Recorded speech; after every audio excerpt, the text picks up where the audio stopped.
अस्सलाम वालेकुम। I am Sabtain Ali, lecturer in higher education department KPK में ईटा के थ्रू आने वाली टीचिंग जॉब्स की तैयारी के सिलसिले में हम मैथमेटिक्स की वीडियो सीरीज के साथ हाजिर हैं। केपीके के ईटा के रिटन टेस्ट को क्लियर करने के लिए आपको तमाम इंपॉर्टेंट सब्जेक्ट्स में स्कोर हासिल करना बहुत जरूरी है, जिसमें इंग्लिश है, पेडागोजी है, जनरल साइंस है, मैथमेटिक्स है, सोशल साइंस है। सारे सब्जेक्ट्स इंपॉर्टेंट हैं, सबकी वेटेज इंपॉर्टेंट है। तो सबकी तैयारी के लिए एमके प्रिपरेशन के प्लेटफॉर्म से एक नए सेशन का आगाज कर दिया गया है, क्योंकि पीएसटी और सीटी का जो टेस्ट है वो एक महीने से पहले पॉसिबल नहीं है, मुतवक्के नहीं है। तो आपके पास स्पेशली एक महीना अगेन है कि आप इन टेस्ट की अच्छे से तैयारी कर सकें। तो उसके लिए एक नए सेशन का आगाज कर दिया गया है। सेशन को ज्वाइन करने के लिए आप डिस्क्रिप्शन में दिए गए नंबर पर राब्ता कर सकते हैं। उसके साथ साथ आप लोगों के लिए वीडियो लेक्चर सीरीज भी जारी है, और आज के इस लेक्चर में हम क्लास 7 की मैथमेटिक्स का यूनिट नंबर 2 डिस्कस करेंगे। That is about laws of operations.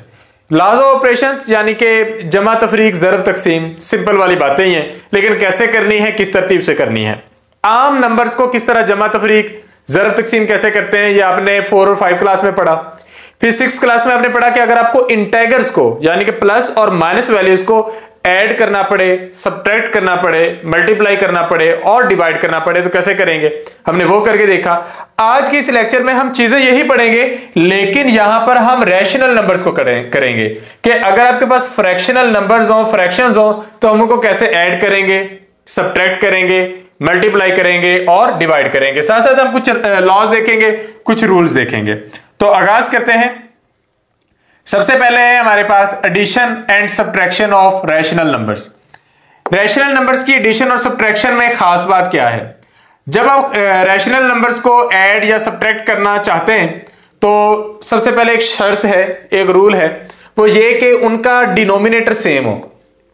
अगर उनका डिनोमिनेटर सेम होगा तो आप उनको आसानी से ऐड और सब्ट्रैक्ट कर सकते हैं। अब आपके पास क्वेश्चन ये है कि ऐड करें 2 डिवाइडेड बाय 7 और 1 डिवाइडेड बाय 3 को। अब हम इनको कैसे ऐड कर सकते हैं, क्योंकि इनके डिनोमिनेटर एक का 7 है और एक का डिनोमिनेटर है 3। तो आप क्या करेंगे, आप सबसे पहले इनके डिनोमिनेटर सेम करेंगे। डिनोमिनेटर सेम करने का मतलब तरीके का ये होता है कि आप इनके एलसीएम को कॉमन कर लें। अब 7 और 3 का जो एलसीएम है वो है 21, यानी कि लीस्ट कॉमन मल्टीपल, सबसे छोटा जो कॉमन मल्टीपल है 7 और 3 का वो 21 है। दूसरा तरीकेकार ये होता है, जो कभी कभार आप चला भी सकते हैं, कि 7 को 3 से मल्टीप्लाई करें 21 होता है, 3 को 7 से मल्टीप्लाई करें 21 होता है। तो अब आपने 2 डिवाइडेड बाय 7 को भी 21 के लेवल पे लाना है और 1 डिवाइडेड बाय 3 को भी। तो आप उसके लिए क्या करेंगे, यहां पर 7 को 3 से मल्टीप्लाई करेंगे तो 2 को भी 3 से कर देंगे, क्योंकि फ्रैक्शन आपने इक्विवेलेंट ही रखनी है। नीचे अगर आप 3 को 7 से मल्टीप्लाई करेंगे तो साथ आप 1 को भी 7 से मल्टीप्लाई कर देंगे। अब ये फ्रैक्शन आपके पास हो जाएगी 6 डिवाइडेड बाय 21, ये फ्रैक्शन हो जाएगी 7 डिवाइडेड बाय 21। अब 6 डिवाइडेड बाय 21 और 7 डिवाइडेड बाय 21 को आप जमा कर सकते हैं। जब आप इनको जमा करेंगे आपके पास आंसर आ जाएगा 13 डिवाइडेड बाय 21, क्योंकि अब आपने सिंपली जो न्यूमरेटर्स है उनको जमा कर देना है, डिनोमिनेटर्स को जमा नहीं करना, वो आप पहले ही कॉमन ले चुके हैं। तो देखें आप फ्रैक्शंस मुख्तलिफ रैशनल नंबर्स को किस तरीके से ऐड कर रहे हैं। आपने पहले उनके डिनोमिनेटर सेम करने हैं। First find equivalent rational number. Equivalent rational number कौन सा होता है, ऐसा रैशनल नंबर जिसमें आप न्यूमरेटर और डिनोमिनेटर को सेम नंबर से मल्टीप्लाई करते हैं। तो आप ऊपर 3 से मल्टीप्लाई कर रहे हो, नीचे भी 3 से कर रहे हो, तो 2 डिवाइडेड बाय 7 की इक्विवेलेंट फ्रैक्शन है 6 डिवाइडेड बाय 21। इसी तरह 1 डिवाइडेड बाय 3 की इक्विवेलेंट फ्रैक्शन है 7 डिवाइडेड बाय 21। तो ये आपने पहले बनानी है और फिर इनको सिंपली आपने ऐड अप कर देना है। हम दूसरी एग्जांपल देखते हैं। दूसरी एग्जांपल है ऐड करना है -6 डिवाइडेड बाय 7 को -5 डिवाइडेड बाय 7 में। हम इसको व्हाइट बोर्ड पे करके देख लेते हैं। -6 डिवाइडेड बाय 7 को -5 डिवाइडेड बाय 7। तो ये हमारे पास एक है, ये हमारे पास दूसरी वैल्यू है। अब आपने करना क्या होता है, आपने पहली को लिख लेना है, फिर दूसरी को, ये जो प्लस का साइन होता है, ये प्लस का साइन माइनस के साथ मल्टीप्लाई होकर माइनस ही रह जाता है, और ये -5 डिवाइडेड बाय 7 है।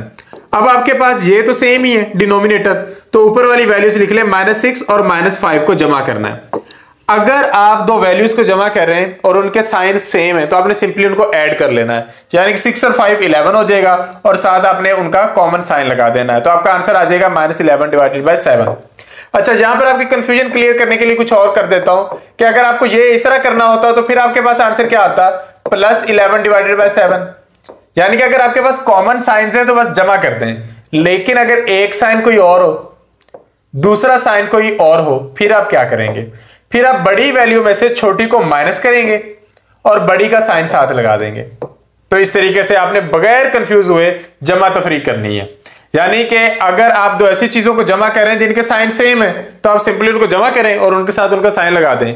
लेकिन अगर एक वैल्यू का साइन और है, दूसरी का साइन और है, तो बड़ी वैल्यू में से छोटी को माइनस करें और बड़ी वैल्यू का साइन साथ लगा दें। तो इस तरीके से आप इन्हें करके देख सकते हैं।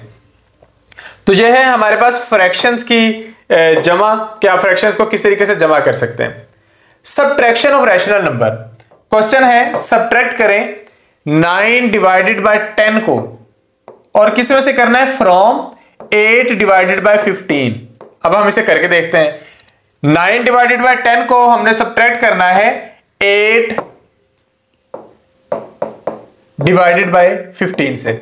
अब असूल वही लगेगा, पहले आपने इनके डिनोमिनेटर सेम करने हैं। तो डिनोमिनेटर सेम करने के लिए आप क्या करेंगे कि आप इनके एलसीएम से इनको मल्टीप्लाई कर देंगे। दोनों का एलसीएम आता है 30। एलसीएम निकालने का तरीका हम पीछे बहुत सारे एक्सरसाइजेस में समझा चुके हैं। तो इनका एलसीएम आता है 30। तो 30 लाने के लिए आपको क्या करना होता है, आपको 15 को 2 से मल्टीप्लाई करना होता है, तो 8 को भी 2 से मल्टीप्लाई करेंगे, ये फ्रैक्शन आपके पास हो जाएगी 16 डिवाइडेड बाय 30।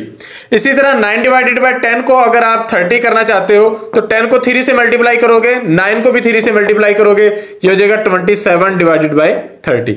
अब आपने इक्विवेलेंट फ्रैक्शंस बना लिए हैं, अब आप इसको सॉल्व कर लें।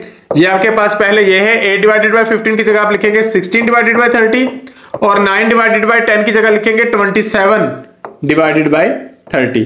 30 आपके पास कॉमन आ जाएगा और ऊपर आ जाएगा 16 माइनस 27, और इसका आपके पास आंसर क्या आना चाहिए, एक वैल्यू प्लस है, एक माइनस वाली है, जिसके साथ कोई साइन ना हो वो प्लस वैल्यू की प्लस में वैल्यू होती है।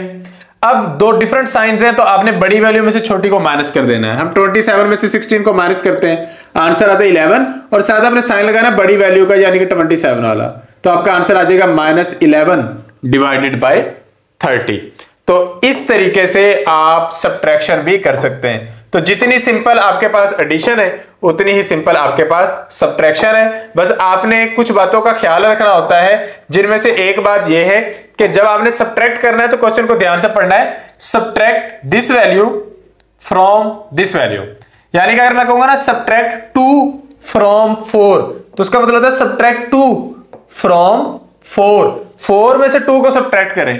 तो आपने क्वेश्चन को पढ़ना ठीक है कि सबट्रैक्ट करें 9 डिवाइडेड बाय 10 को 8 डिवाइडेड बाय 15 से, और आपका आंसर आ जाएगा 11 डिवाइडेड बाय 30। नेक्स्ट है सबट्रैक्ट करें -9 डिवाइडेड बाय 14 को फ्रॉम -5 डिवाइडेड बाय 42। अब इसको करके देख लेते हैं। एक 5 डिवाइडेड बाय 42 है, एक 9 डिवाइडेड बाय 14 है। तो इसे सॉल्व करते हैं। ये आपके पास क्वेश्चन है, आपने इस वैल्यू को सबट्रैक्ट करना है इस वैल्यू में से। अब यहां पर आप ध्यान रखिएगा कि आपने जब इसे लिखना है ना, तो लिखते वक्त बिलखसूस ख्याल करना है कि आपने पहली वैल्यू में से माइनस करना है, ये पहली वैल्यू पूरी लिखनी है, माइनस करना है दूसरी वैल्यू को। अब आप क्या करेंगे, पहले आप इनका एलसीएम देखेंगे, तो इन दोनों का एलसीएम आता है 42, क्योंकि 14 को 3 से मल्टीप्लाई करें 42 आ जाता है। तो इसको चेंज करने की जरूरत नहीं है। उसकी इक्विवेलेंट फ्रैक्शन ढूंढने के लिए हम क्या करते हैं, नीचे भी 3 से मल्टीप्लाई कर देते हैं, ऊपर भी 3 से, ये हो जाएगा -27 डिवाइडेड बाय 42। अब हमने इसको सॉल्व करना है। हम इसे सॉल्व करते हैं। -5 डिवाइडेड बाय 42 हम वैसे का वैसे लिख लेंगे। ये जो माइनस है ये आप साइन ऐसे रहने देंगे और अंदर उसकी इक्विवेलेंट फ्रैक्शन लिखेंगे -27 डिवाइडेड बाय 42। अब आप इसे सॉल्व करें। -5 डिवाइडेड बाय 42, माइनस माइनस जमा का साइन आ जाएगा और ये हो जाएगा 27 डिवाइडेड बाय 42। अब आपने कॉमन डिनोमिनेटर लिख लेना है, ऊपर लिख लेना है -5 + 27, बड़ी वैल्यू में से छोटी को माइनस करेंगे क्योंकि साइन डिफरेंट है, और आंसर आ जाएगा 22 डिवाइडेड बाय 42। आप इसे मजीद सिंपल करके लिखना चाहें तो दोनों 2 से डिवाइड हो सकते हैं, तो 11 divided by 21। This is your right answer. तो हम देख लेते हैं कि क्या हमारे पास यही राइट आंसर आया है। तो ये रहा हमारा क्वेश्चन। हम अपने क्वेश्चन की तरफ जाते हैं। तो ये देखें 11 डिवाइडेड बाय 21, ये हमारे पास इसका राइट आंसर है। तो इस तरीके से आपने सारी फ्रैक्शंस करके देख लेनी है, एडिशन भी सब्ट्रैक्शन भी। अब इनके कुछ रूल देख लेते हैं। मतलब ये तो हमारे पास पूरी फ्रैक्शंस होगी, इनकी जमा तफरीक। अब इनके कुछ रूल हैं। पहला रूल है क्लोजर प्रॉपर्टी। क्लोजर प्रॉपर्टी क्या होती है? कहते हैं कि अगर आप 2 या 2 से ज्यादा रैशनल नंबर्स को ऐड करोगे तो आपका आंसर रैशनल नंबर ही आएगा। This is closure property of rational numbers. पीछे आपने पढ़ी थी क्लोजर प्रॉपर्टी ऑफ इंटेगर्स, कि अगर आप 2 इंटेगर्स को जमा करते हो तो आपका आंसर भी इंटेगर आएगा। तो अगर आप 2 रैशनल नंबर्स को जमा करते हो या 2 से ज्यादा रैशनल नंबर्स को जमा करते हो, आपका आंसर भी रैशनल नंबर ही होगा।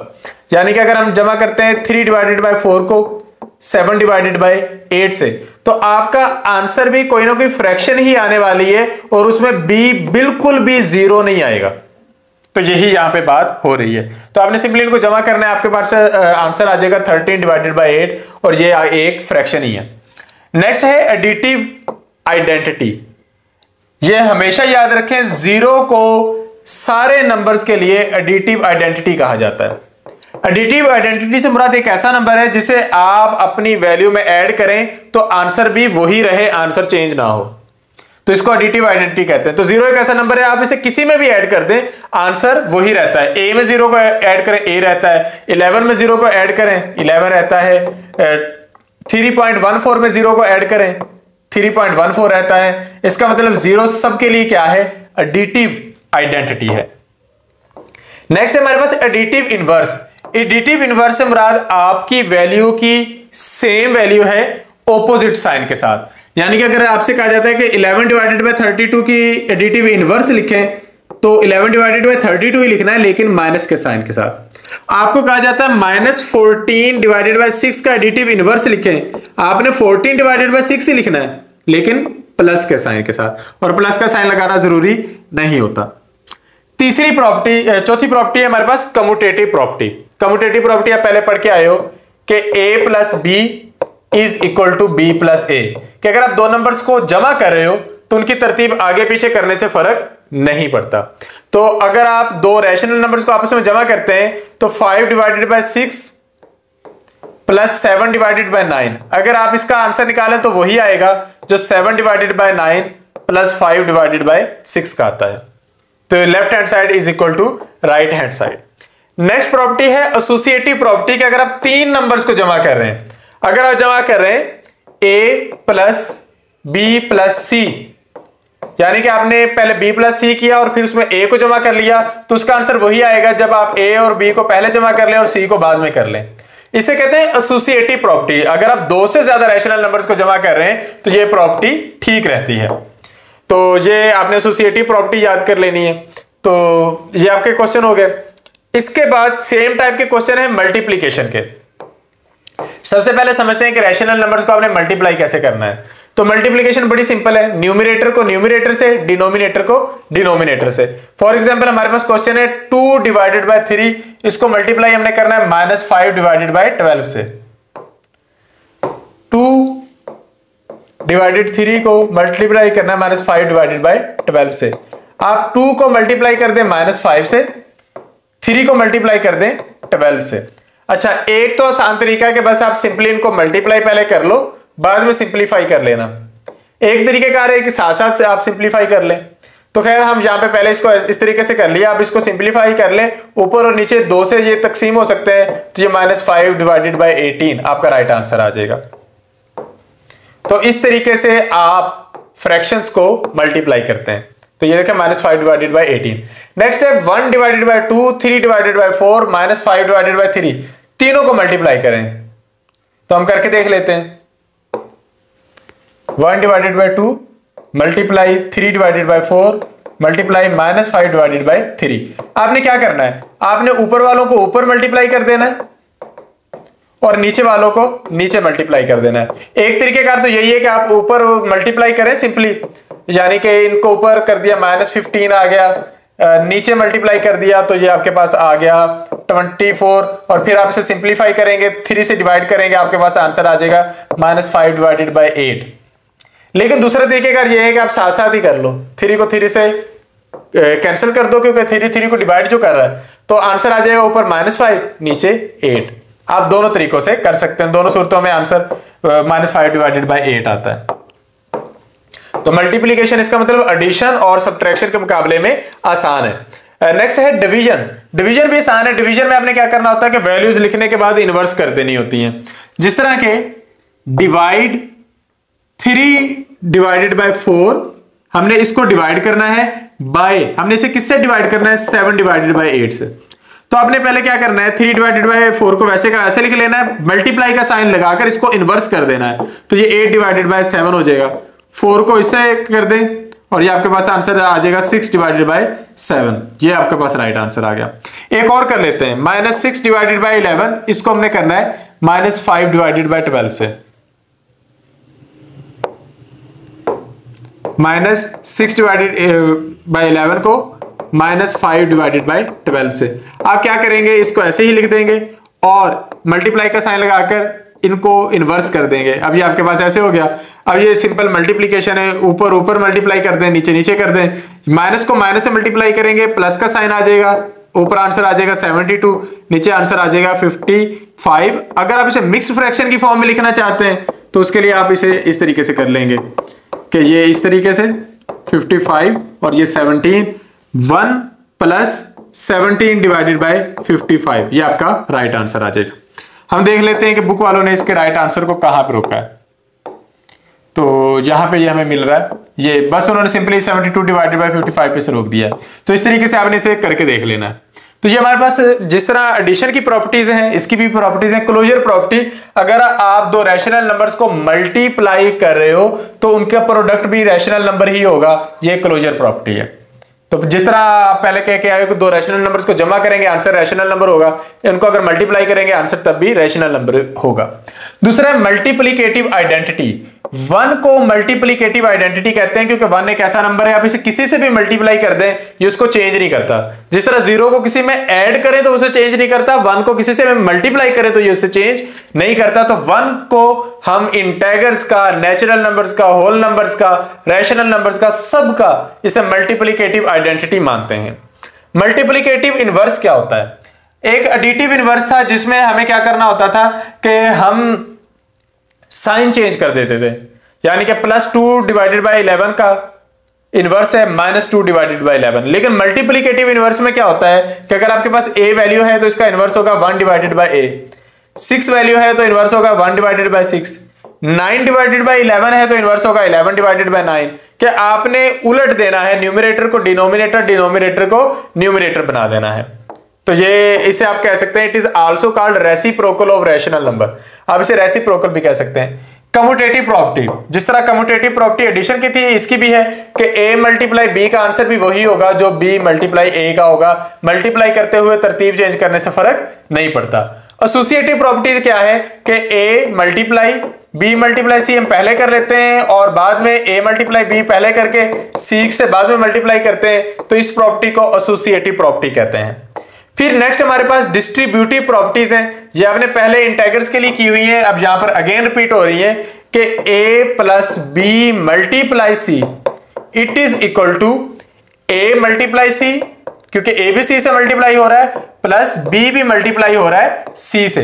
तो इसे हम कहते हैं distributive property of multiplication over addition. और अगर मैंने सब्ट्रैक्शन के पॉइंट ऑफ व्यू से करना हो तो उसके लिए मुझे क्या करना होगा, जहां जहां पर एडिशन के साइन लगे थे वहां पर मैंने सब्ट्रैक्शन के लगा देने। तो ये इस तरीके से हमारा क्वेश्चन सॉल्व हो जाता है। तो आपको ये वाली प्रॉपर्टीज भी फिंगर टिप्स पे होनी चाहिए। नेक्स्ट है रियल वर्ल्ड प्रॉब्लम्स के Faisal gave 1/3 of his salary to his mother and 2/5 of remaining himself. वो उसने खुद खर्च की है। तो अगर उसकी सैलरी 21,000 हो तो हमने फाइंड आउट करनी मुख्तलिफ चीजें। उसने अपनी मदर को कितना हिस्सा दिया है, उसने खुद कितना खर्च किया है, उसको कितनी बाकी रह गई है। तो ये 21,000 का 1 डिवाइडेड बाय 3 बनता है 7,000, ये मदर को दिया है। इसका 2 डिवाइडेड बाय 5 जो बनता है वो 5,600, ये उसने खुद स्पेंड किया है। तो ये दोनों वैल्यूज 21,000 में से माइनस कर दें, बाकी आंसर रह जाएगा 8,400। ये रियल वर्ल्ड प्रॉब्लम्स बिल्कुल सिंपल से होते हैं, आपने इन्हें सॉल्व करना है बस। Sidra bought this metre of grey cloth and this metre of pink cloth, यानी कि इतना उसने ग्रे क्लॉथ लिया, इतना पिंक क्लॉथ लिया है, उसने टोटल कितना कपड़ा लिया है, आप दोनों को जमा कर दें। और कितना जो ग्रे वाला क्लॉथ है वो ज्यादा है, तो उसके लिए आप क्या करोगे, पहले इन दोनों को जमा करोगे तो आपके पास आ जाएगा कि टोटल क्लॉथ उसने कितना लिया है। और फिर जब आपने मालूम करना हो कि ग्रे वाला कितना ज्यादा है, तो ग्रे वाले में से पिंक वाले को माइनस कर दो, आपके पास आंसर आ जाएगा। तो इस तरीके से आप इनको सॉल्व करके देख सकते हैं। नेक्स्ट है simplification using BODMAS rule. BODMAS rule हम बार बार पढ़ रहे हैं कि अगर आपने मुख्तलिफ फिगर्स को, मुख्तलिफ वैल्यूज को जमा, तफरीक, ज़रब, तक़सीम इकट्ठे करना हो तो क्या तरतीब रखेंगे। सबसे पहले आप बार को सॉल्व करते हैं, आप विंकुलम देखते हैं कि ये है कि नहीं है, फिर आप स्मॉल ब्रैकेट करते हैं, फिर आप मिडल ब्रैकेट करते हैं, फिर आप ये बॉक्स ब्रैकेट करते हैं यानी कि लार्ज ब्रैकेट, उसके बाद फिर आप प्लस का साइन, फिर माइनस का, यानी कि आपने यहां पर आपने पहले मल्टीप्लीकेशन का साइन, क्योंकि ये है बोर्ड मैश, ब्रैकेट ऑर्डर है, और फिर डिवीजन है, डिवीजन हमने पहले कर लेनी है, डिवीजन है, फिर मल्टीप्लीकेशन है, फिर एडिशन है, फिर सब्ट्रैक्शन है। तो इस रूल को हमने फॉलो करना होता है, इसको बोर्ड मैश रूल कहते हैं। तो पहले हमने सिंपल वैल्यूज करके देखी थी, अब ये डेसिमल्स के साथ है, बाकी की बात तो वही है। इसमें एक बात काबिल जिक्र होती है, अगर आपके पास ये स्क्वायर वगैरह इस तरह की चीजें हो तो आपने इनको पहले सॉल्व कर लेना है, ठीक है। तो ब्रैकेट्स के बाद जो बारी आनी है वो इन्हीं की आनी है। अब इस चैप्टर की हमारे पास समरी क्या है, कुछ इंपॉर्टेंट एमसीक्यूज भी निकल आएंगे। जीरो का कोई भी रेसिप्रोकल नहीं होता, जीरो का उलट कुछ भी नहीं होता। रैशनल नंबर्स के लिए एडिशन और मल्टीप्लीकेशन की कुछ प्रॉपर्टीज हैं, क्लोजर प्रॉपर्टी दोनों की है, एडिटिव आइडेंटिटी है तो मल्टीप्लिकेटिव आइडेंटिटी भी है, एडिटिव इनवर्स है तो मल्टीप्लिकेटिव इनवर्स भी है, कम्यूटेटिव और एसोसिएटिव प्रॉपर्टीज भी है, डिस्ट्रीब्यूटिव प्रॉपर्टीज भी है। तो ये आपने हमेशा के लिए याद कर लेना है।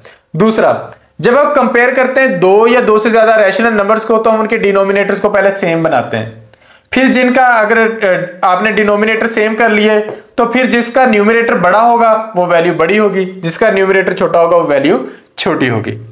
तो ये सारी की सारी चीजें थी। फिर नेक्स्ट हमारे पास एक्सप्रेशंस थे कि किस तरतीब से करने हैं, वो भी हम कर लेते हैं। सॉल्व करके देख लेते हैं हम अपनी एक्सरसाइज को। कहते हैं चूज करें करेक्ट ऑप्शन को, 7 divided by 9 plus 1 divided by 2। हमारे पास एक फ्रैक्शन ये है, इसमें हमने जमा करना है इस फ्रैक्शन को, तो पहले इनको सेम बनाना जरूरी है। सेम बनाने के लिए हम इनका एलसीएम लेते हैं जो कि 18 है, तो इसको अगर आप इक्विवेलेंट फ्रैक्शन में लाएंगे ये हो जाएगा 14 डिवाइडेड बाय 18, और ये आपके पास हो जाएगा 1 डिवाइडेड बाय 2 को आप करना चाहें तो ऊपर भी 9 से मल्टीप्लाई करना पड़ेगा, नीचे भी 9 से, तो ये हो जाएगा 9 डिवाइडेड बाय 18। अब इनको जमा कर लें, 14 प्लस 9 23 डिवाइडेड बाय 18। देखें ये इसका आंसर है। नेक्स्ट है 5 डिवाइडेड बाय 13 में से माइनस जमा करना है -7 डिवाइडेड बाय 26। 5 डिवाइडेड बाय 13 एक वैल्यू ये है, इसमें हमने जमा किसे करना है 7 डिवाइडेड बाय 26। पहले इनका एलसीएम लें, इनका एलसीएम आता है 26, ये तो पहले 26 है, इसको सॉल्व करने की जरूरत नहीं है। इसकी इक्विवेलेंट फ्रैक्शन तैयार करें, उसके लिए आप क्या करेंगे 5 डिवाइडेड बाय 13 को नीचे भी 2 से मल्टीप्लाई करेंगे, ऊपर भी 2 से, ये हो जाएगा 10 डिवाइडेड बाय 26, और ये हमारे पास प्लस माइनस का साइन आ जाएगा 7 डिवाइडेड बाय 26। अब आपने क्या करना है कि जो कॉमन डिनोमिनेटर उसे लिख लेना है, 10 में से 7 को माइनस कर देना है, आंसर आ जाएगा 3 डिवाइडेड बाय 26। तो इस तरीके से आप इसे सॉल्व कर सकते हैं, प्लस का है ना तो +3 डिवाइडेड बाय 26। नेक्स्ट भी जमा के क्वेश्चन है, आप इन्हें सॉल्व करके देख लें।